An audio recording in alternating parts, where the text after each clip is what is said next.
Now everything's gonna sound like shit. Okay, give me another check. Check 1, 2. Well, To so check, much check, louder. to check 1, 2. I'm Okay. talking a lot softer too. Are Let me you? just get my bell. Yeah, I got a bell.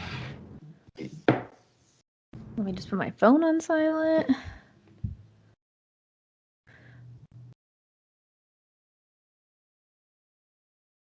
All right. Why'd you say Because of a text I just got. Wait, let me see. I think I'm on the wrong Wi-Fi. Okay, get on the right But one. but is it working? I guess. Did I stay on it? Supposedly, we got faster Wi-Fi yesterday.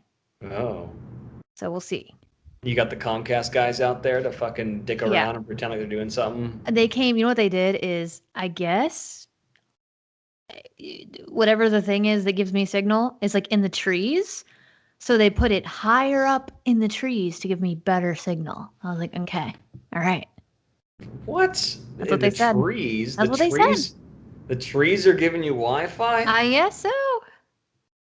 No, that's not how internet works. They told me whatever it is in the trees, and they put it higher up in the trees to get better signal. This is what fucking cable guys do. They fucking, you gotta wait between the hours of fucking 7 a.m. and 7 a.m. the next day, the entire day. And then they come over and they're like, oh, here's the problem. You didn't unplug it and then replug it back in. You're like, fuck you, man. That's not the problem. And they're like, oh, I know.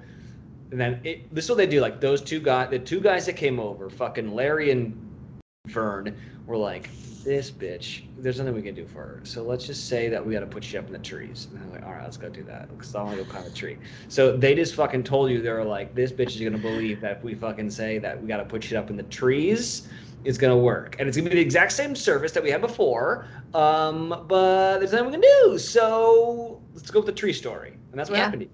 I'm sure. Yeah.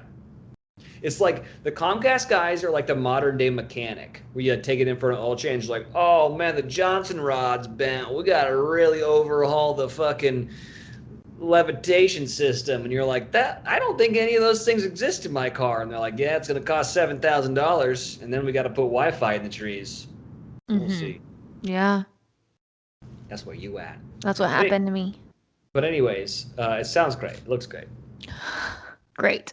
Yeah. How you doing? Okay, good. You want to hear what's going on over here today? Tell me all the things. Okay, so young Nikki got in town. She was supposed to come in yesterday. Nikki Champagne? Nikki Champagne. In the flesh. Supposed to come in yesterday. Calls me on her way to the airport.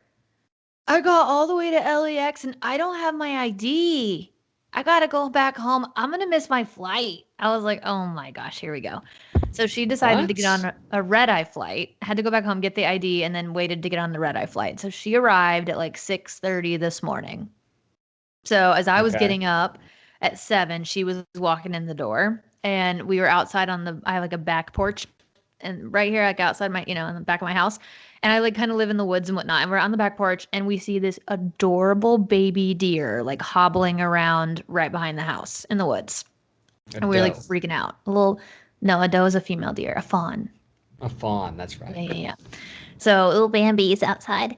And so we're like videoing it, we're like obsessing. And then the little baby deer just like crosses the sidewalk and goes and lays down in a bush right outside the house, like right below the back porch. Like I have such a good view of it from the top. I am looking straight down on him, just like hiding in this bush or whatever. And he's so cute. We've been watching him all day, but his mommy just left him there.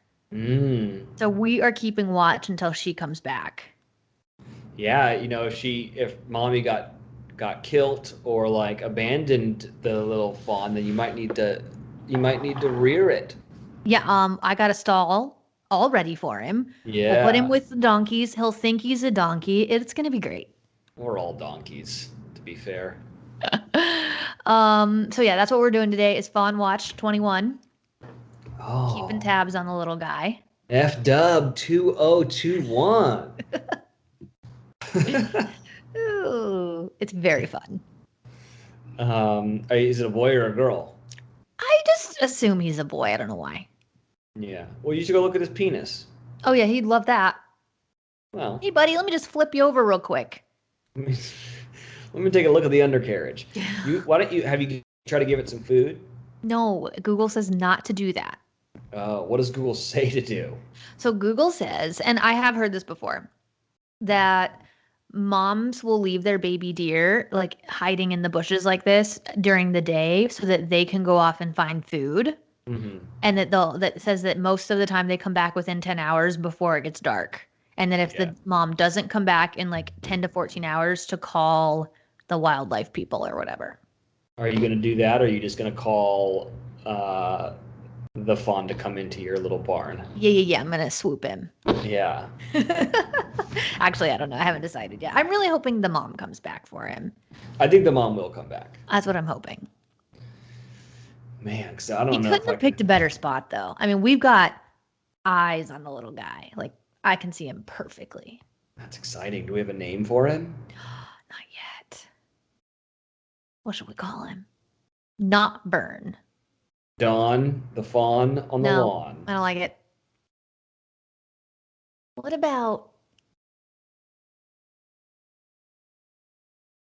I'm not good at names. Let's go with Reginald. What? Reginald. For a little baby boy deer? I was thinking more like Tommy. Then you have to make a life decision if you're going to be Tommy the rest of your life, or you're going to move over to Thomas or Tom. And here's the thing, like, imagine being a Tommy at 37 years old. Like, dude, you're a fucking grown-ass man. Let's drop the E and let's just go with Tom, you know? And then you have to make that life decision because everyone knows you as Tommy, but then you're an adult. You got to be Tom, you know? It's tough. Reginald, right off the bat, says, I'm going to be important. There will be wars fought. I will lead them, and I will win them. Interesting. It's important. You got to... Okay, well... Let's leave it up to the YFTers. Okay, YFTers out there, what should the fawn's name be? Should it be Reginald or should it be Tommy? Tommy. No. Let's be real. If Reginald wins, I'm going to call him Reggie. Yeah, or Reg. Yeah. I think Reginald's a great name. Well, that's exciting. That's very unexpected. I did not know that was happening in your life. Very exciting over here.